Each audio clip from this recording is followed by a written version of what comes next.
Kenapa seminggu sebelum datang, kenapa buka lagi live untuk yang walk-in? Kalau rasa dah tahu benda tu penuh, tak pasti, kenapa buka untuk walk-in? Saya dah hari-hari tengok live. Betul ke ada kosong lagi?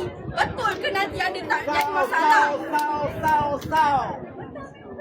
Saya tanya setiap hari saya masuk live kakak tu. Setiap hari saya masuk. Daripada Melaka. Melaka 4,000 dekat kau. Boleh. 4,000 dekat pintu.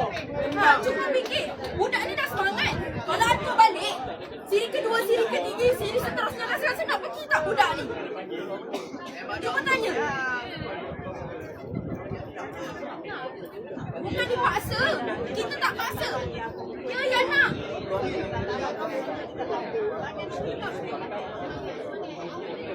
Mak bapak bercerai. Ini nak tunjuk dekat bapak dia. Mak dia ibu tunggal. Adik-beradik 5 orang. Semua kecil-kecil lagi. Jangan nak mudahkan diri sendiri. Fikir sikit lah. Contoh kita Islam kau lah. Ni sistem, saya faham masalah sistem. Kita faham masalah sistem. Tapi masalah ni yang dah sampai jauh-jauh, kita dah beli tiket. Andai kata kita dah sampai kat sana, tiket bas kita orang ada, kita dah beli. Yang dia tak ada, dia nak balik naik apa kalau bas penuh? Kau tak guna. Dia bukan yang tadi boleh cakap. Tak ada dah dia. Takkan nak berhabis duit kat sini.